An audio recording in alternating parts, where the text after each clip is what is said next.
on va pas être en retard, donc c'est Sylvain pour Star Wars en direct. Cette année, c'est l'anniversaire de la revanche des sites, 20 ans déjà. Pour une fois, on a un PowerPoint, j'ai rien préparé d'autre, j'avais pas le temps. Vous avez dit qu'il dirait qu'il a rien préparé. Et je t'emmerde. Alors, première question, je vois des têtes connues, mais il y a des gens qui sont déjà venus ici à une conférence Star Wars en direct. Levez la main. Les autres, vous sortez. Qui ne connaît pas Star Wars en direct? Ah oui, Seb arrive, mais pose pipi. Et puis, Thomas devait nous rejoindre, mais il a encore oublié que la conférence est le samedi après-midi, donc il vient demain. Donc, Star Wars en direct, qu'est-ce que c'est? Ça marche comment déjà? Ah oui, voilà. Et nous, non, ça ne nous présente pas? Non, rien à foutre.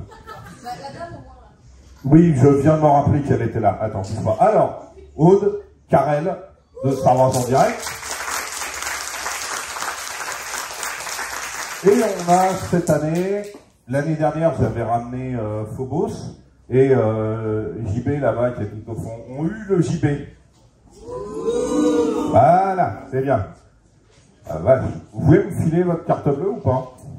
Non? Personne?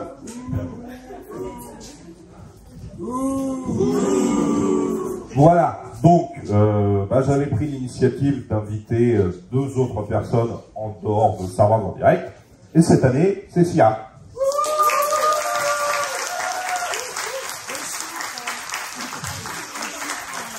Il y a des gens qui la connaissent déjà ou pas?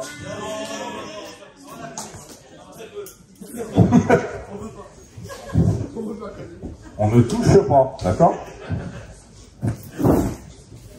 Tu veux te présenter? C'est très simple, Sia, créatrice de contenu sur les internets. Moi j'aime bien parler du lore de Star Wars, particulièrement du lore Legends, même si je touche aussi un petit peu au canon.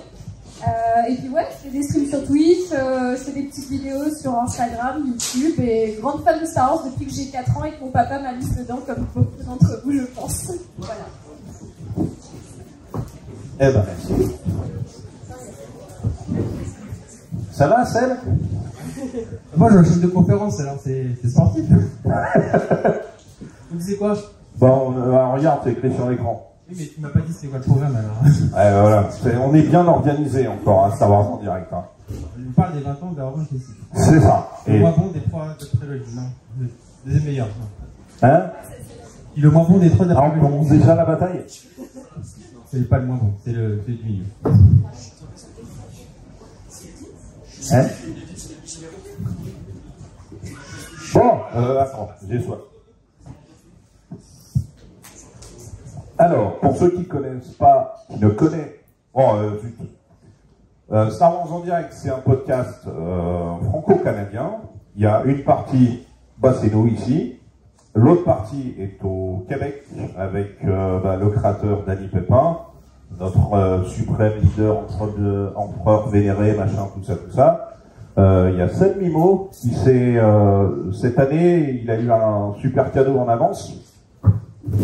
Il a été là, invité, la dernière. Eh oui, hein. Il a réussi à ne pas le croiser en plus. C'est lui qui parle la dernière, pas toi. Oui, mais non plus, ils sont pas allés. Hein? Quelqu'un était au Japon ou pas? Parce que peut-être. Elle est là.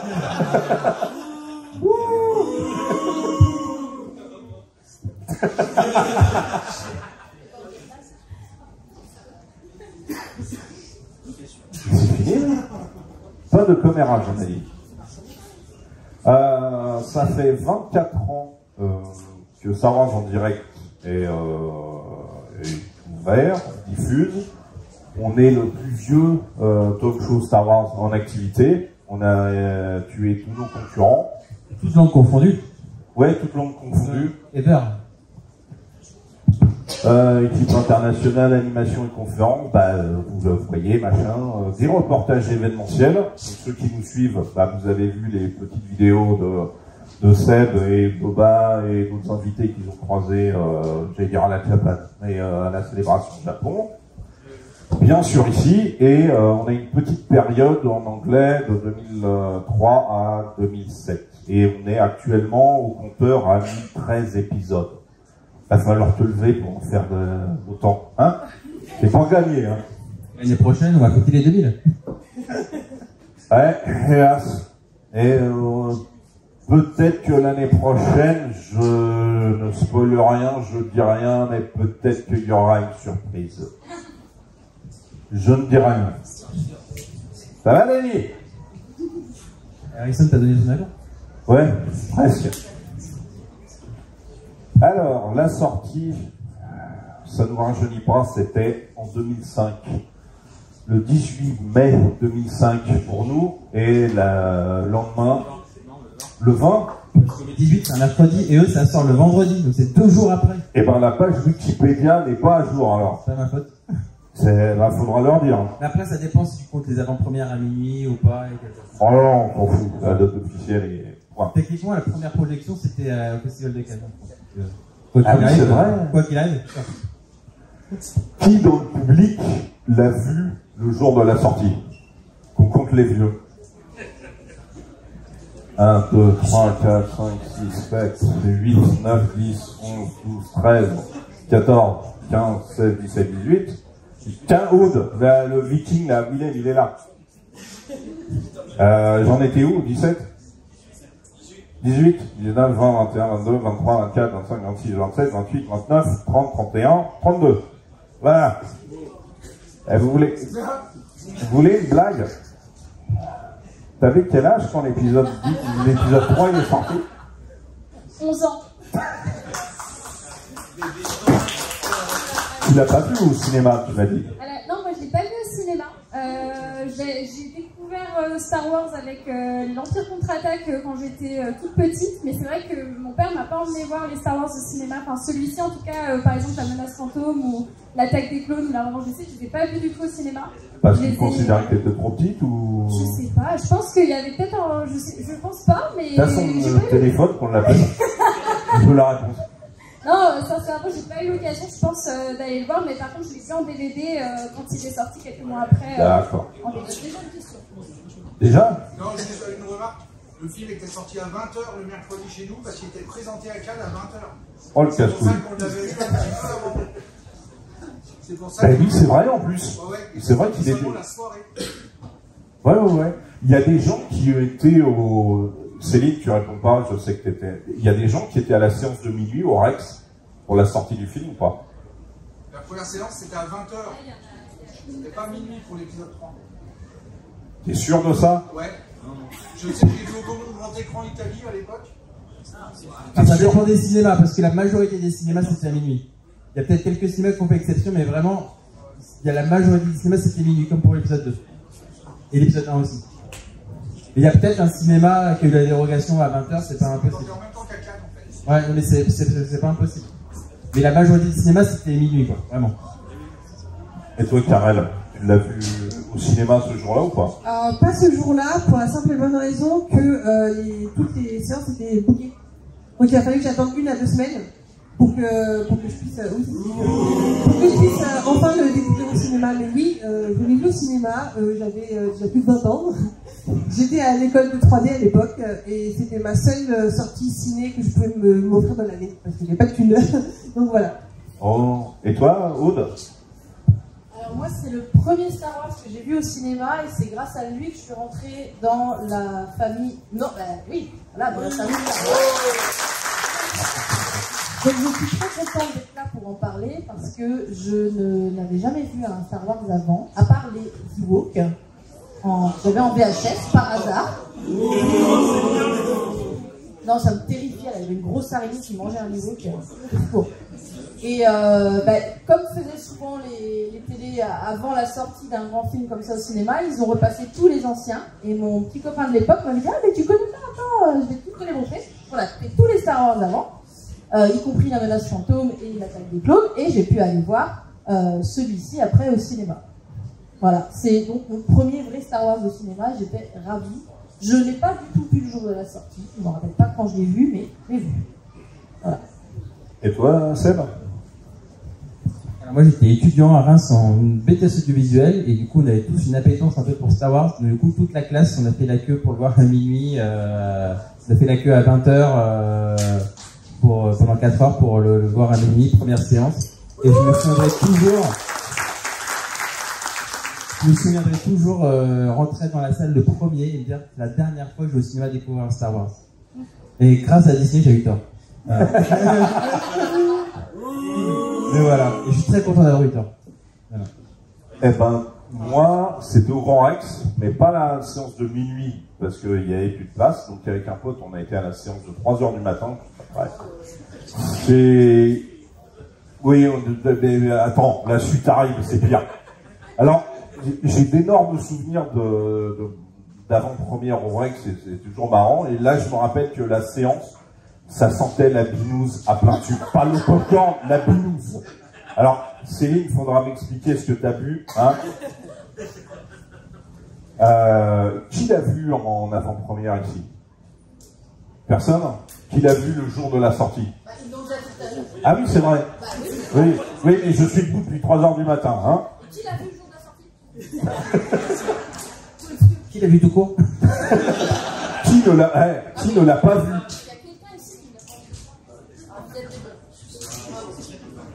Pour mal. Ouais, encore. Bah, faudra lui montrer. Ah, ouais, Stitch. Ah oui, Stitch. Stitch. J'adore Stitch. Bon. Bah, c'était un gros événement, cette sortie. C'était, à l'époque, le dernier Star Wars au cinéma. Star Wars Réunion au Grand Rex aussi, d'ailleurs. Quelques semaines avant. Première convention officielle française. La première? Ah ouais, officielle. Ouais. Première convention officielle française, ouais, c'est Star Wars Réunion. Il n'y en a que 2 des officielles françaises. Il y a Star Wars Réunion 1 et Star Wars Réunion 2. Non, c'était le collecteur rendez-vous, c'était pas officiel. Ouais. Et c'était pas officiel.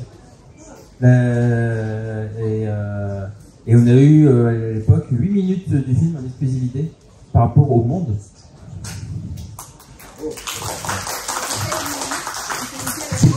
C'était 8 minutes. C'était pas un extra de minutes, c'était un mélange de toutes les scènes en 8 minutes. Voilà. Et vu que la bande-annonce avait déjà tout spoilé, donc il n'y avait plus trop de spoilers. La bande-annonce n'avait pas tout spoilé. Alors, comme je l'ai dit à la conférence avant, regardez la bande-annonce de l'épisode 3. C'est un résumé de 2 minutes 30 du film de A à Z.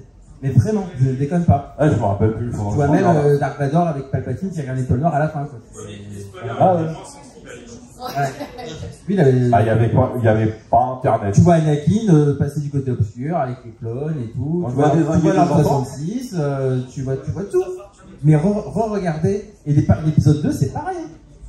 Les bandes-annonces de l'épisode 2 et 3, ce sont des résumés de 2 minutes 30 du film. Vous imaginez qu'on sort une bande-annonce comme ça hurle là? Non, aujourd'hui, c'est inconcevable.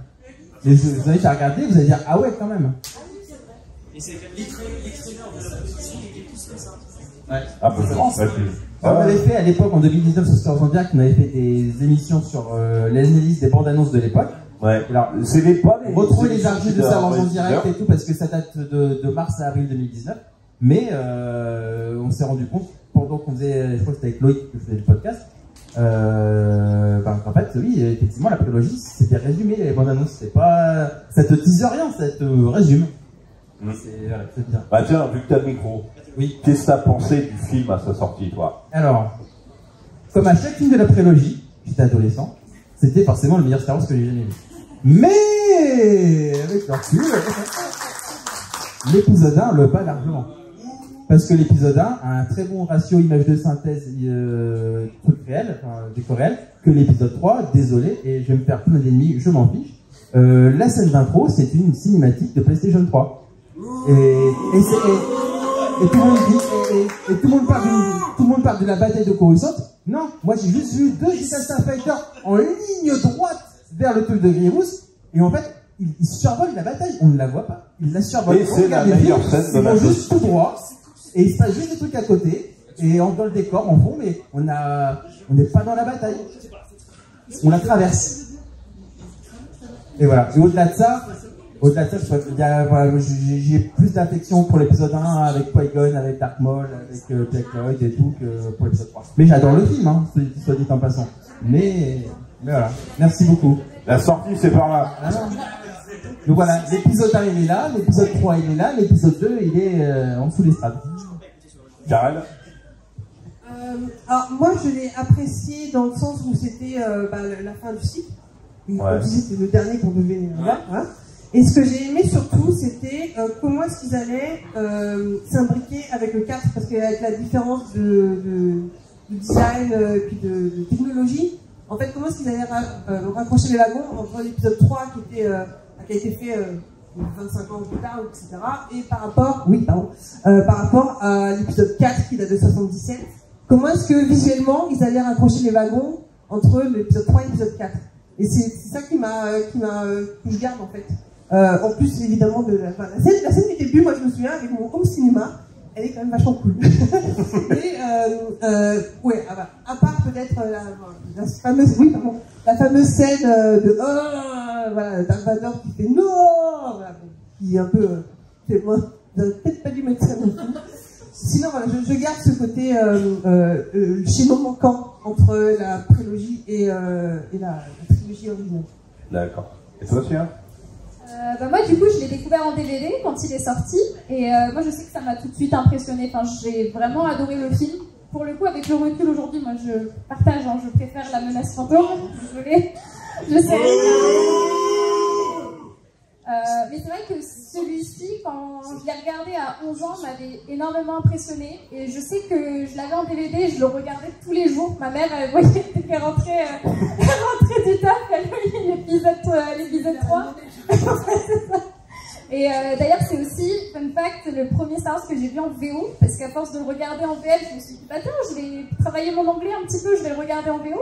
Et donc je crois que c'est l'un des premiers films aussi que j'ai regardé en VO, et je pouvais crâner dans les cours d'anglais après en 6e.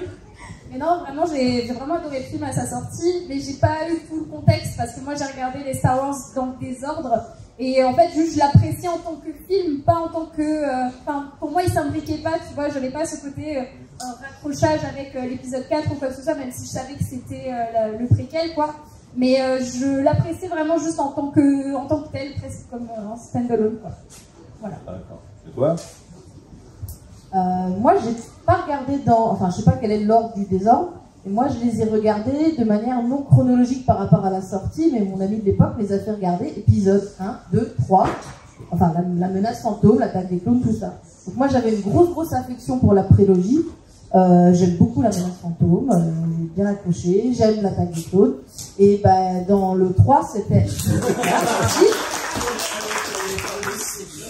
Le 3 pour moi c'était la fin d'un cycle, je le sentais pas encore trop comme ça parce que j'étais pas depuis assez longtemps dedans pour avoir cette impression. Je l'ai beaucoup plus eu par exemple à la trilogie du Seigneur des Anneaux, où quand le Retour du Roi est sorti, je me suis dit ça y est c'est fini, j'en aurai plus jamais, je vais crever là à la fin de la séance.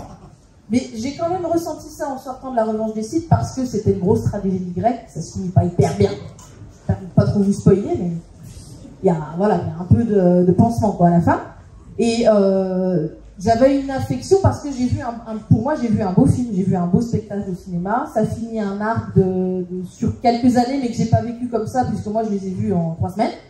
Mais cinématographiquement, pour moi, c'était une pépite. Mais je pense que ça vient plus de l'histoire de la tragédie en elle-même qui m'a touchée que du phénomène Star Wars en lui-même. Avec du recul, je me rends compte de ce que ça pouvait être pour vous de se dire, en effet, oui, on n'en reverra pas au cinéma, mais finalement... Tu n'étais pas encore accro à Star Wars Non, c'était le truc du moment, mais j'étais pas encore accro. Ouais, et d'ailleurs, après, pendant un petit bout de temps, tout le temps où il n'y a rien eu, c'est redescendu parce qu'il n'y avait pas de réseau, donc moi je connaissais personne. Je connaissais personne qui partageait cette passion-là. Non, non, je dis des conneries. 2006, je crois qu'il y a eu une expo à Paris, à la Cité des Sciences. Ouais, si, je suis allée. Levez la main ceux qui ont été à cette expo-là. Voilà. Et c'est là que ça a un peu relancé le truc, et il y avait le Pod Racer d'Anakin, je crois, il y avait des trucs super sympas. Exact. Donc c'est des petites figures comme ça qui nous faisaient nous rappeler de la passion, mais enfin moi au quotidien j'avais pas de figurines, tout ça je collectionnais pas. Donc c'était plus par des visionnages, comme tu dis, tu vas te remettre le DVD une fois, deux fois. Puis bon, dans l'épisode 3, il y a quand même Anakin et Obi-Wan qui sont canons sa mère. Donc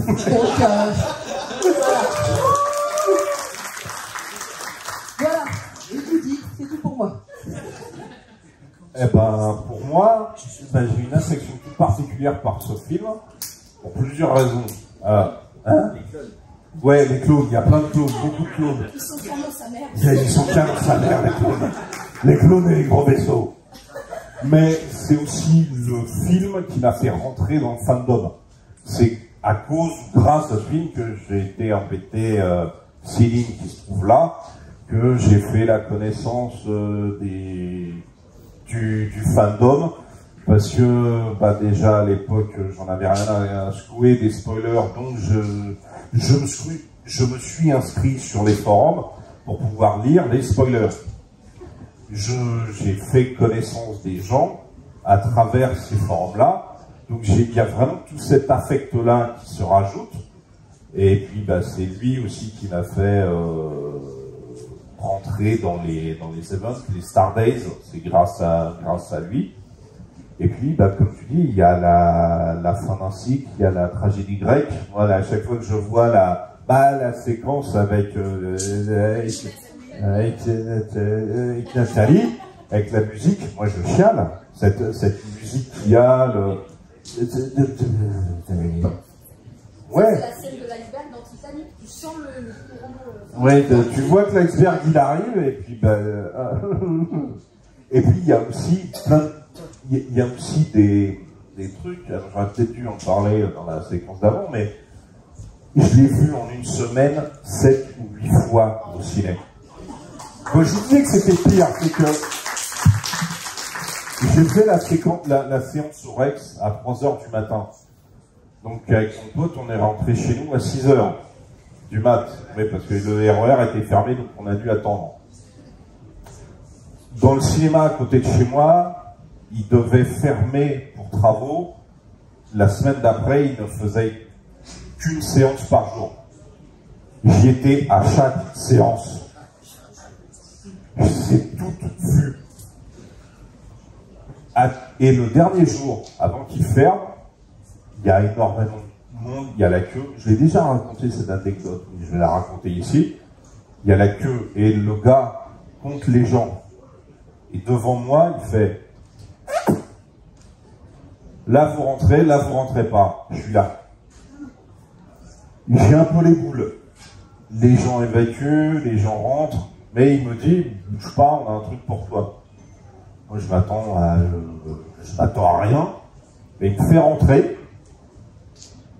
Il m'amène dans la salle et il dit tiens, on t'a laissé un siège.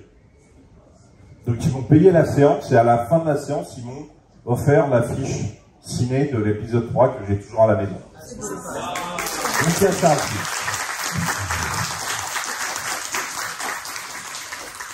Et c'est vraiment mon Star Wars préféré. Alors d'accord, il y a l'Empire contre-attaque après, mais lui c'est en intraveineux. Pour ceux qui me suivent, vous voyez la Snyder Cut? Là c'est tout pareil, c'est en intraveineuse, si on boucle et si on continue.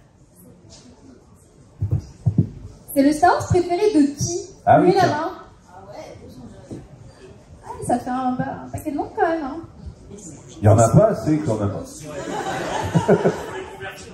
Ouais. Des versions qui préfèrent le 1, le 2, le 3. Ouais, tiens, les fans du 1. Oh là là. Ouais. C'est la trilogie, hein. Les fans de l'attaque des clones. On est là. T'es pas obligé de faire un salut. On leur montrera un jour. Du coup, la guerre des étoiles, c'est le préféré de qui? Ok. Ah, de tout, allez, on y va. L'Empire contre-attaque? Ouais. Ah, non, mais ça, ça, c'est trop facile. Le retour du Jedi. Allez, attendez, là c'est la partie marrante. Le réveil de la force. Le réalisateur. Ah, il y a une personne quand même. Il y en a deux là, bah, il y a lui là-bas. Après c'est quoi déjà le titre Les derniers Jedi. Ouais. Et l'ascension de Skywalker. Oh, menteur. Menteur. Willem, t'as pas le droit de mentir autant. On a oublié un quand même. Même deux, mais... Ah, t'as dit, moi je préfère l'épisode 9 que l'épisode 3. Ah oui, il y a des gens qui aiment Rogue One. Ah, pas mal. Et Solo?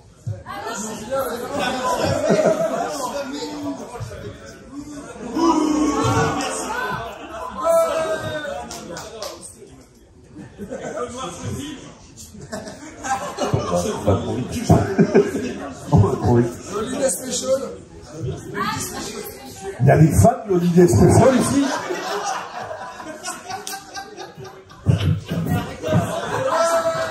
Allez, je me tire. Non, ça pourrait être pire, il pourrait y avoir des fans d'Ahsoka.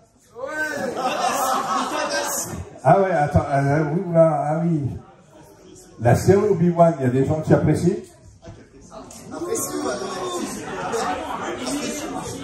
Ah, c'est un fan film sympa. Ouais. Attends, il y a quoi aussi? Bon, bah, bah non, justement, on va trop vite. Donc, on va temporiser. Ouais, ouais. The Acolyte qui aime bien. Ah, ouais. Ah, c'est bien terminé aussi. Ok.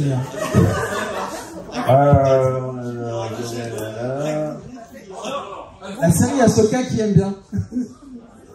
Elle s'appelle La sortie, c'est par là.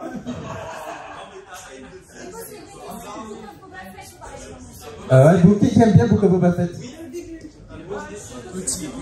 Il y a moins de points dans la série. Mandalorian, on a pas fait Mandalorian. Mando. Et Andorre. Merci. Alors voilà. On a Résistance. Non, là on a fait le live action, c'est après tu fais des séries animées.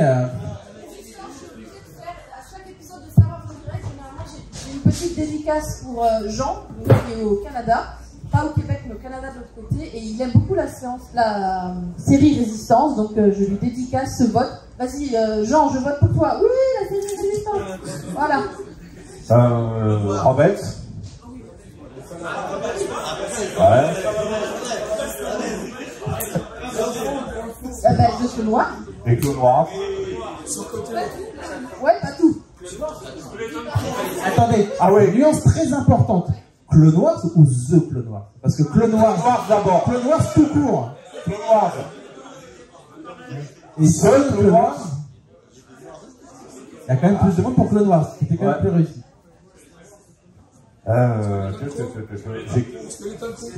Ah oui, Skeleton. Comment ça, moyen là-bas, là? C'est américain, non? Ah non. Elle aime pas non plus, là. C'est pas d'accord.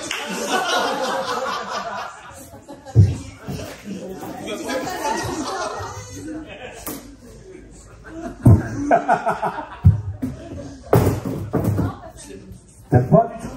J'étais très hypée, mais très hypée à la base parce qu'elle est un coup, mais le développement des personnages, l'intrigue. Ah oui, mais t'es trop jeune aussi. En bin. Oui, en bin, ça marchera pas avec elle. Les Goonies. Bah, mais si, non, même plus en fait, les Goonies, je ne vois pas. Pourtant, je suis en fait. Eh les gars, je suis née en 1994, ok, j'ai grandi avec ça. Quand tu l'expliques, il est en 2002. M'en fous, j'aime l'attaque des clones en plus. Voilà. Détestez-moi. Ah bah ouais. J'ai demandé à comment il s'appelle, notre graphiste là. Il est très sexy ce hut, hein. Ouais. Ah non, Elser, j'ai demandé à Elser, c'était un hut en version pin-up. Et il m'a sorti ça. On va applaudir le J'ai plus. Le magnifique boule de feu. Un futur t-shirt. C'est pas sûr. Mais on essaiera de t'en faire un. Pour revenir au sujet, en 2005, l'épisode 3 au ciné, c'est la fin de Star Wars au ciné. Oui, donc c'est bien la fin de Au ciné.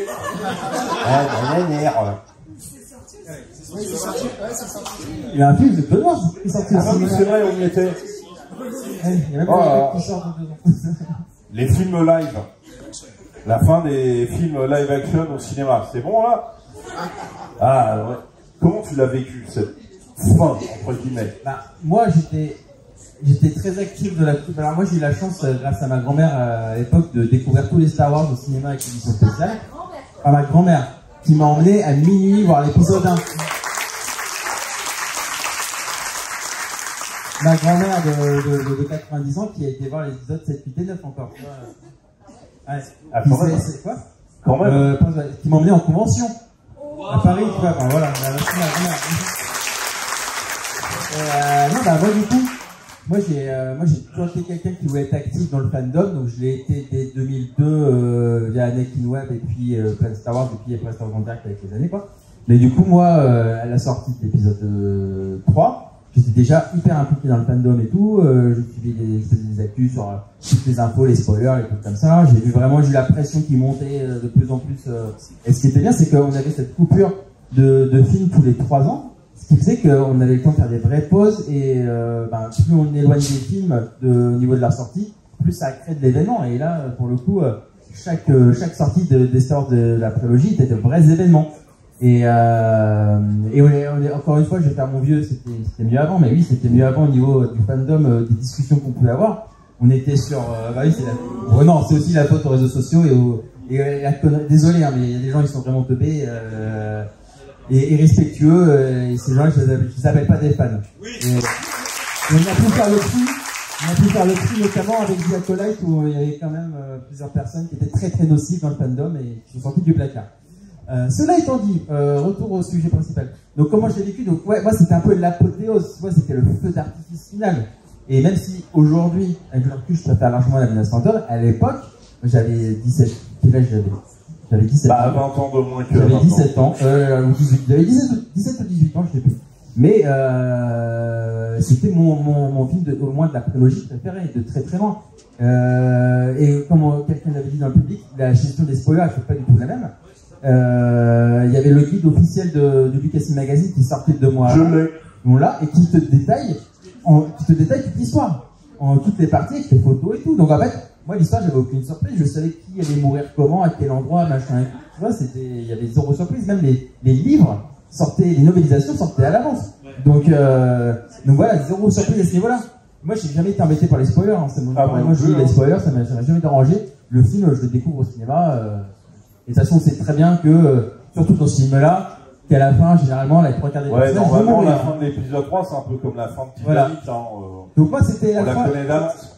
explosion de joie, mais je me dis, savoir si c'était pas fini parce qu'on nous avait vendu la série de George Lucas Underworld pour 2008 à l'époque, 3 ans à attendre une série qui n'est jamais sortie au final. C'était beaucoup long. Maintenant, je m'aperçois que ce serait court comme délai, quoi.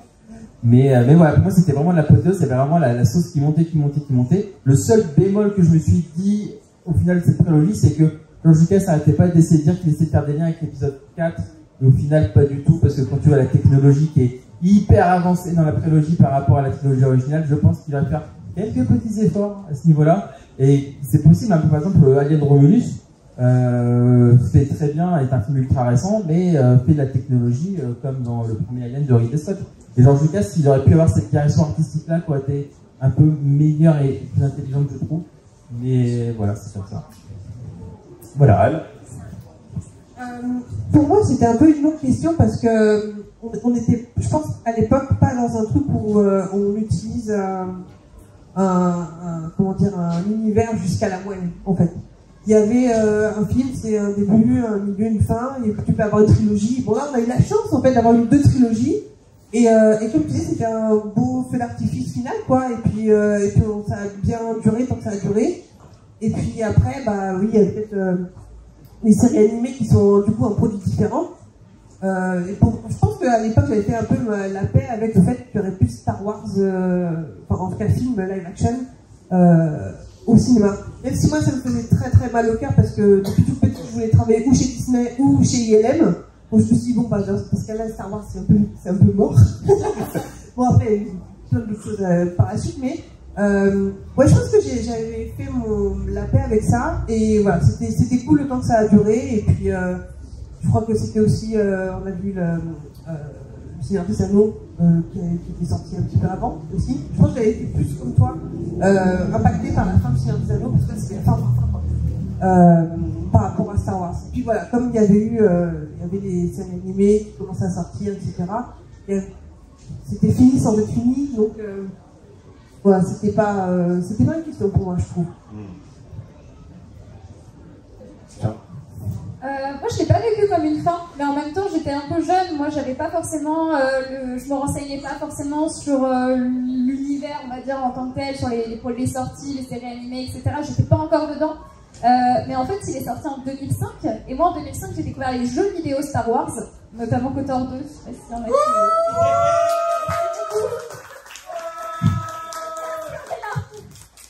Et en fait, moi, je l'ai vraiment vécu comme un... Enfin, j'ai pas lu la fin de Star Wars parce que c'est là que moi, mon aventure sur l'univers étendu a commencé. C'est là que en fait, je me suis dit, ah, mais Star Wars, en fait, il n'y a pas uniquement que les films. Il y a aussi les jeux vidéo, il y a aussi les romans, les comics. Et en fait, c'est comme ça que moi, après, je me suis nourrie vraiment de tout l'univers étendu. Donc, je l'ai pas vécu comme une fin en soi. Voilà. J'étais juste contente, finalement, je trouvais que c'était la boucle est bouclée, quoi. Mais c'était le début, quoi, pour moi. La sensation déprimante de quand on finit un bon livre, un bon jeu vidéo, un bon film, avec des grands arcs, moi je ne l'ai pas eu à la fin de La Revanche des Sith, je l'ai eu à la fin de l'épisode 6 en fait. Quand il y a la chanson, alors qui n'est pas la chanson originale, la trilogie originale, moi j'ai jamais vu les Ewoks qui chantent à la fin là. Moi j'ai la version où ça c'est un petit peu plus sobre et cette musique elle me fout les poils et elle me fout en l'air à la fin du 6, même si je le regarde encore maintenant, pas à la fin du 3 en fait, mais je vois la sensation que vous décrivez, mais là j'ai eu en effet cette sensation de me dire oh voilà c'est fini, leur arc il est fini, t'as plus qu'à l'imaginer, et c'est cette sensation vraiment douce amère, mais que j'ai, alors du coup la fin du Seigneur des Anneaux c'est 2003, à l'époque on se dit qu'on n'aura plus rien d'autre. Finalement, il a quand même fallu attendre un petit bout de temps avant le Hobbit, et après c'était en 2012, si je dis pas de bêtises.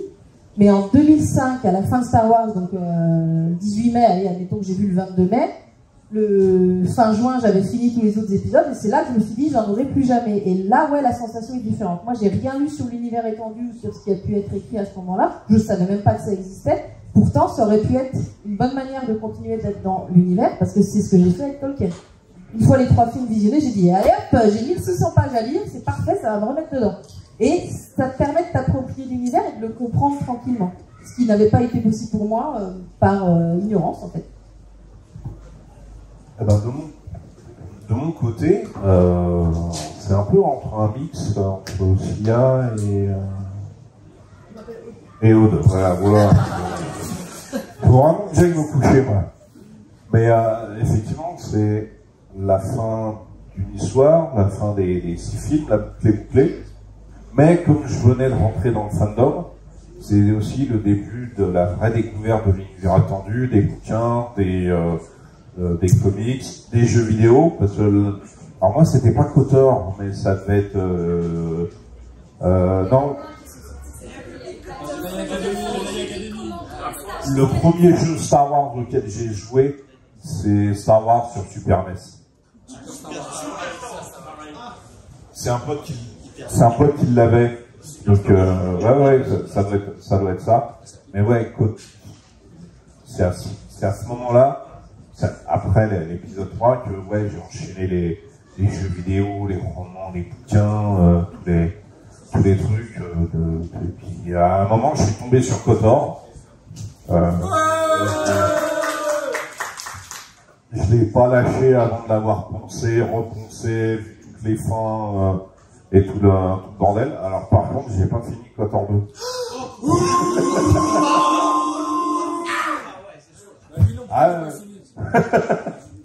Mais ouais, c'est c'était assez bizarre parce que, effectivement, à la fin du film, j'étais un peu comme toi dans un état un peu de dépression. Donc, je sortais des séances, c'est peut-être pour ça que je l'ai enchaîné plusieurs fois. Ouais, voilà, tu sors de là, il n'y en aura plus, et puis le ton très sombre du film me mettait dans un état pas possible, mais c'était la fin d'une histoire et le début d'une autre en même temps. Et depuis, c'est un peu à cause de lui que je suis là maintenant. Je connais elle, et puis lui, et puis les oives là. Et il y aura toujours une place assez chère dans mon cœur, celui-là. Malgré le fait que certains disent que la séquence de première, c'est que du CGI tout pourri, machin, c'est factuel. J'exagère un peu, mais je trouve que c'est quand même beaucoup. Ça manque de texture. Je trouve que j'ai l'impression que cette séquence, elle a été réalisée avant la menace fantôme. Tant que la course de Pod Racer est visuellement aujourd'hui encore parfaite, et celle-ci, je vois que c'est pas texturé, je vois plein de tous les défauts et tout, et enfin, ça va pas. On t'a léger ton anglais très fort pendant que tu parles. Ouais, j'ai résisté, il n'y a pas de problème.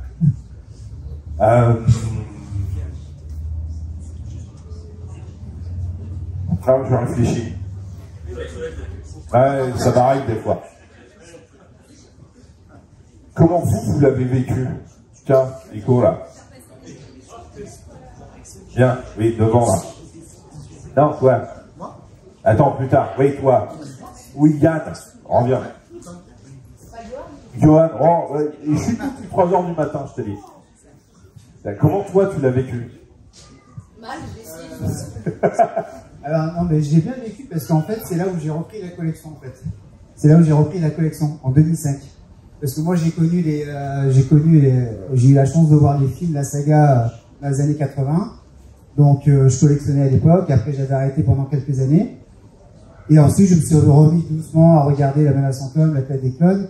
Et La revanche des Sith, c'est là où j'ai repris ma collection, en fait. Voilà. Donc, pareil, les jeux vidéo, les romans, les comics. Et c'est là où je me suis vraiment remis, comme à l'époque où j'étais, quoi. Où je collectionnais. D'accord. Il y en a d'autres? Toi d'abord, et ensuite toi. Oui, c'était dans le public, sinon, parce que je parlais dans le public. C'est comme vous voulez. Ça a été une sorte un peu d'explosion, une espèce d'explosion pour moi, sur un point assez précis, qui dure quand même assez longtemps, parce que le combat entre Obi-Wan et Anakin, je le fantasmais depuis une bonne dizaine d'années parce qu'il était expliqué dans un livre de jeu de rôle et le chapitre, je l'avais lu, relu, machin, et ça faisait 10 ans que j'étais à me dire ah mais ouais, je vais le voir, et quand je l'ai vu, j'étais pas déçu, j'étais en mode c'est trop bien. Donc vraiment un espèce de presque de jouissance explosive sur ce point-là, et du coup moi aussi je l'ai vu un peu moins que toi, mais 3 fois dans la semaine. Et c'est marrant ce que tu dis parce que tu savais ce qui allait se passer. Complètement. Pourtant, tu l'as vu en film. Ouais. Donc en gros, tu t'es spoilé toi-même. Mais je peux spoiler depuis 10 ans. Mais t'as pas été déçu. Non, au contraire. C'est assez marrant par rapport à l'époque de maintenant où tu dis qu'il y a tel personnage à la fin qui apparaît. T'as des cris d'orfraie de tous les côtés. L'idée des spoilers était très différente à l'époque. On était content de voir ce qu'on avait dans la tête réalisé par des moyens techniques qui, je trouve, moi, balançaient bien, même si c'était pas complètement texturé. Il y a des gens qui supportent pas les spoilers. Ouais, viens. Il y a des gens qui supportent pas les spoilers ici. Aujourd'hui, oui, ça dépend.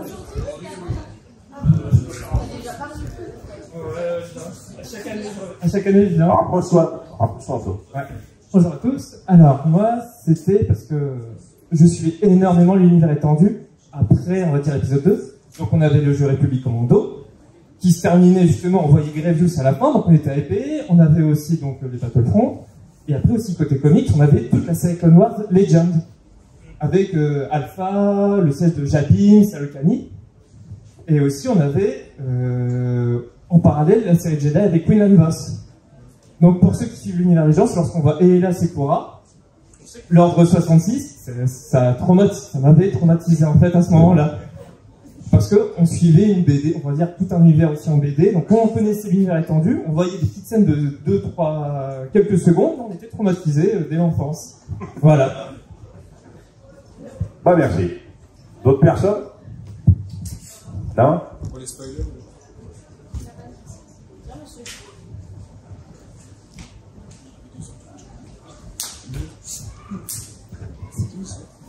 Moi, déjà, le spoil, je pense que c'est grâce à l'épisode 3 que je regardais plus de bande-annonce. Ça m'avait dégoûté à l'époque parce que je me suis dit, putain, le film, il est passé devant mes yeux.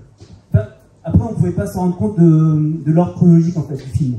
En fait, on voyait effectivement que Dark Vador, on voit se relever, on voit effectivement la transformation, mais on ne savait pas si ça allait arriver au début du film ou à la fin du film. Et après, je pense qu'il faut se remettre aussi dans le contexte. C'est que Anakin, il arrive, c'est un chevalier, c'est plus un Jedi.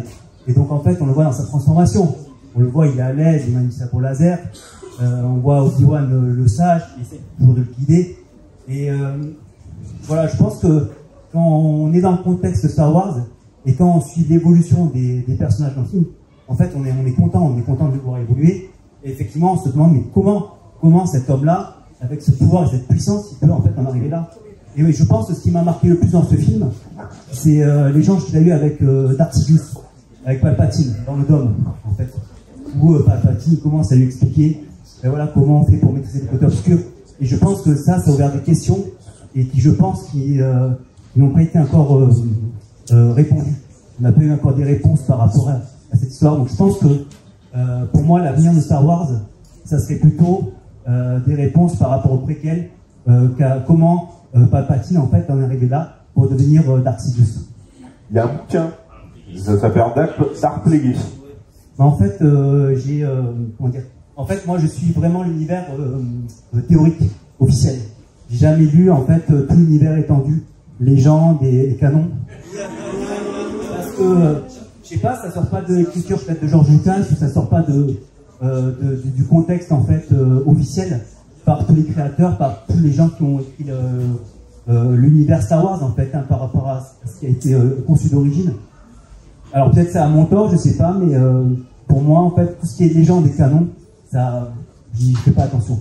C'est comme une fanfiction pour toi? Ouais, ce sont des histoires qui ont été inventées en parallèle par rapport à ce qu'a pu peut-être écrire George Lucas, ou peut-être qui a pu sortir en tout cas des équipes de George Lucas. Et voilà, je reste plutôt dans l'univers officiel de la prélogie, de la trilogie, de la postlogie.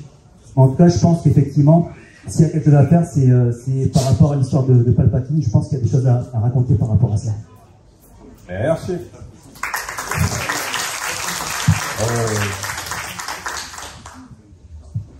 Il y a une petite parenthèse, parce qu'on parlait de Palpatine, je voulais te parler d'un des gros problèmes de ce film, une grosse incohérence, c'est que entre l'épisode 1 et l'épisode 2, on nous montre que Palpatine, il prend un coup quand même. Dans l'épisode 2, il ressemble limite à l'empereur. Et dans l'épisode 3, il redevient encore plus jeune que dans l'épisode 1. Et là, alors oui, peut-être dans l'univers étendu, c'est il y a le fight qui va commencer. Star Wars, c'est des films, donc en fait, tout doit s'expliquer via les films. Le lieu, c'est des bonus. Donc quand tu regardes que les films, tu te dis, alors attends, dans l'épisode 2 là, il ressemblait limite à l'empereur, et puis là, en 2 ans, il a fait une cure de jeunesse et tout, il a plus aucune trace ça, de c'est pas ça. Voilà. Cure de Botox. Donc voilà. Donc quand on parle des incohérences de la postlogie, ben George Lucas, il avait déjà bien commencé avant. Bonjour. Alors moi, la différence, c'est que en termes de spoil, j'ai vu le spoil de la sortie du Retour du Jedi. Donc les spoils à l'époque, c'était une voix off en français qui racontait déjà l'histoire. C'était ça. On n'avait pas du tout, comme aujourd'hui dans les trailers, on voit surtout, on entend les paroles des acteurs ou des personnages. Les spoils de l'époque, effectivement, les trailers de l'époque, c'était vraiment on raconte quasi tout le film. Vous allez voir ça, et c'était en français, c'était horrible. Je dirais qu'aujourd'hui, effectivement, quand on nous présente un film où quelqu'un va nous spoiler, je dirais peut-être qu'on a cet héritage de ces mauvais trailers qui font qu'aujourd'hui on n'aime pas forcément être spoilé sur un film, ou du moins sur les trailers qu'on voit. Mais voilà, à l'époque, le Retour du Jedi, je l'ai vu au cinéma, c'est sorti, j'avais 7 ans, et j'ai vu 5 ans plus tard, j'ai vu les 2 autres, donc 4-5. J'ai pas vu les spoils, je les appelle comme ça, pas des trailers, mais je pense qu'effectivement aujourd'hui, on est quand même assez content d'avoir des trailers qui ne nous présentent pas complètement le film. Et je pense que pour tout le monde, c'est une phase qu'on apprécie plus qu'un spoil qui va tout nous dire. Voilà.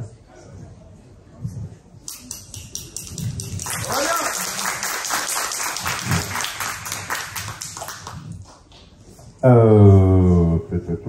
Et d'autres personnes sur la fin de Star Wars au ciné, la réception de l'épisode 3? Non? Il y a Raphaël Kono. Viens, Raph, tiens, viens. Bah. Il y a un monsieur qui veut prendre la parole juste là. Non, vu ça. Oui? Ah bah allez, viens.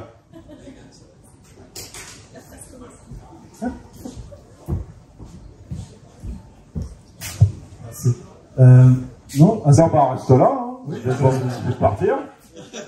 Vous êtes impressionnant. Non, l'aspect qui a peut-être été pas énormément évoqué, c'est que moi, donc j'avais vraiment suivi, j'avais découvert Star Wars avec le 1, puis après le 2, le 3, donc j'étais à fond. Donc là, explosion, enfin c'était énorme, voilà, je l'ai vu plein de fois. Et après, la passion, elle est un tout petit peu passée, mine de rien, parce qu'on parlait de Clone Wars, le film, en fait, on ne savait pas au début. 2005, on ne sait pas, on l'apprend après. Je me rappelle le voir au cinéma, ouais, c'était cool, mais il y avait voilà, le fandom était aussi un peu retombé, il y avait vraiment ce sentiment-là. Ouais. Donc, ouais, clairement, ouais. En plus, c'était pas un super bon film. Donc, et c'est tombé progressivement. Et pourtant, j'étais vraiment très très fan. Hein. Je lisais les romans, les comics, etc. Enfin, voilà. Et c'est vraiment tombé progressivement. Et même l'effet médiatique de la saga à ce moment-là est retombé. Et en fait, on l'a retrouvé que avec le rachat de Star Wars. C'est quand même 7 ans après. Et c'est long, en fait. Et c'est vraiment revenu en 2015, donc 10 ans après. Donc, ouais, c'est vraiment retombé, jamais totalement. Et après, c'est remonté. Et je suis encore là. Donc, ça, c'est bien terminé. Mais je pense qu'on était plusieurs. Ouais, j'ai eu peur là qu'elle tout sortait. Donc voilà, c'est terminé bien au final.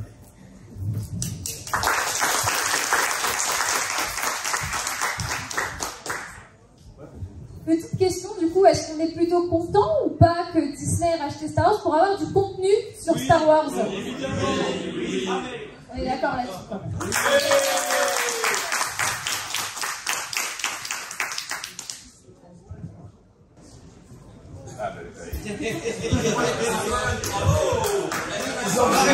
C'était rapide. C'était un peu en mode, c'était un peu en mode speed, mais je suis crevé. Il y a plein de gens qui ont des obligations et faut pas être en retard au cinéma tout à l'heure à Vichy. Donc, barrez-vous!